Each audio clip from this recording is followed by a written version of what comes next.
সুন্নতি বিবাহ হচ্ছে কম খরচের বিবাহ, এটা সাদামাটা হবে, বিবাহ সাদামাটা। আর আমাদের বিবাহ দেখবেন গরিব মানুষের বিবাহ হলেও 5 লাখ টাকা ঋণ করে বিবাহ দিয়েছে না? ওই যে চট্টগ্রাম অঞ্চলের দিকে দেখেছিলাম, একটা বিয়েতে মিনিমাম 50 লাখ টাকা খরচ করবে। হ্যাঁ, একজন গরিব মানুষের বিয়ে, তার বিয়ে তো 10 লাখ টাকা খরচ করতে হবে। 10 লাখ টাকা দিয়ে 10টা বিয়ে করা যায়, 10 লাখ টাকা দিয়ে 10টা বিয়ে করা যায়। নবী সাল্লাল্লাহু আলাইহি ওয়াসাল্লাম বিয়ে সিম্পল ছিল, সহজ।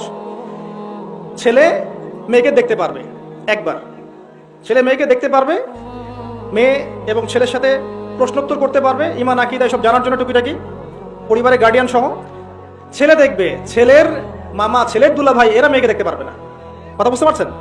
দেখা দেখি হয়ে গেছে, এখন দুই পক্ষ রাজি, মাশাআল্লাহ, একটা দিন ঠিক করা হবে, জুমার দিন হলে ভালো হয়, বা যে কোনো দিনই করতে পারেন, জুমার দিন হলে ভালো হয়। বিয়ে হবে, দুজন সাক্ষী থাকবেন, কাজী থাকবেন, মোহর নির্ধারিত হবে একটা। আর মোহর এত চড়া হবে না যেটা দেওয়ার মতো ক্ষমতা ছেলের থাকবে না। ছেলের আয় বুঝে মোহর নির্ধারণ করতে হবে। ছেলে যদি সামর্থ্যবান হয়, সে 1 কোটি টাকা মোহর দিতে পারে। ছেলে যদি সামর্থ্যবান না হয়, সে 50,000 টাকা মোহর দিতে পারে। কি সমস্যা? এটা ছেলের সামর্থ্যের উপর ডিপেন্ড করবে। এবং মোহরটা দিতে হবে, এটা বাকি রাখা যাবে না। মোহরটা দিতে হবে, এটা তার হক, স্ত্রীর হক। আপনাকে চেষ্টা করতে হবে বিয়ের রাতেই দিয়ে দেওয়ার জন্য। যদি না পারেন, তার কাছ থেকে আপনি ছাড় নিতে পারেন। সে যদি বলে ঠিক আছে আপনি আমাকে আস্তে আস্তে দিয়েন, কোনো সমস্যা নাই, ওকে ফাইন, আপনি আস্তে আস্তে দিবেন, কিন্তু দিতে হবে আপনাকে, দিতে হবে আপনাকে। দিয়ে দিয়েছেন, তারপরে সে স্বেচ্ছায় সেখান থেকে আপনাকে কিছু দিয়েছে, আপনি চাইলে খরচ করতে পারেন। কিন্তু এমন করা যাবে না যে আপনি মোহর নির্ধারণ করেছেন 10 লাখ টাকা, 10,000 টাকা দিলেন, বাকিটা বাকি বউ মাফ করে দিয়েছে। এগুলো সম্পূর্ণ নারী নির্যাতন, এগুলো ধর্মের নামে নারী নির্যাতন, মেয়েদের অধিকার খর্ব করা। আবার ওই যে মোহর দিতে হবে, এই জন্য আবার যৌতুক নির্ধারণ করেছে 10 লাখ টাকা। মানুষ যে কত চালাক আর কত বিটকাল, কত শয়তান, সেটা আসলে মানে শয়তানও লজ্জা পায় মানুষকে দেখে। এখন কিছু কিছু ক্ষেত্রে শয়তানও মানুষকে দেখে লজ্জা পায়। এত শয়তানি আমাদের মনের মধ্যে, যার ভাবখানা এমন, ছেলেকে বিক্রি করছি, মেয়েকে কিনছি।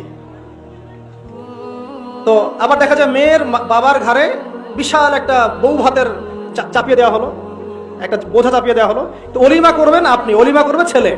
অলিমা কে করবে? অলিমা ছেলে করবে। সেটা না করে মেয়ের উপর চাপিয়ে দেওয়া হলো। এগুলো ঠিক না। সুন্নতি বিবাহ সিম্পল, সহজ সরল, অল্প মোহর, সামর্থ্য অনুযায়ী মোহর পরিশোধ করবেন, সাক্ষী থাকবে, কাজী থাকবে, উপস্থিত জনগণকে খাইয়ে দিবেন। এর পরের দিন আপনি অলিমা করবেন। অলিমা আপনার সামর্থ্য অনুযায়ী যত বড় করতে পারেন করবেন। আর এই সমস্ত বিষয়ে সবচেয়ে বড় কথা হচ্ছে, বিয়ের ক্ষেত্রে মেয়ে এবং ছেলের দিনদারিতাকে দেখতে হবে। কি দেখতে হবে? দিনদারিতাকে দেখতে হবে। ছেলে কত বড় চাকরি করে, কত হ্যান্ডসাম, কত উঁচু বংশের, এটা পরের আলাপ।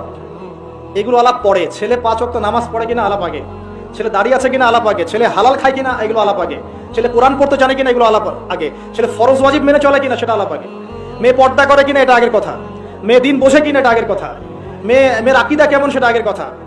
মেয়ে যদি হয় জিন্সের প্যান্ট পরা, গেঞ্জি পরা, আর এদিকে বড় বংশের মেয়ে, আপনি বিয়ে করলে তো পস্তাবেন, সারা জীবন পস্তাবেন, সারা জীবন পস্তাবেন। কোনো কোনো ক্ষেত্রে দেখবেন বোরখা পর্দা দেখে এত মানে অধিক উৎফুল্ল হয়ে যায় না, কারণ সব পর্দার পিছনেই সত্যিকারের দিনদারিতা থাকে না।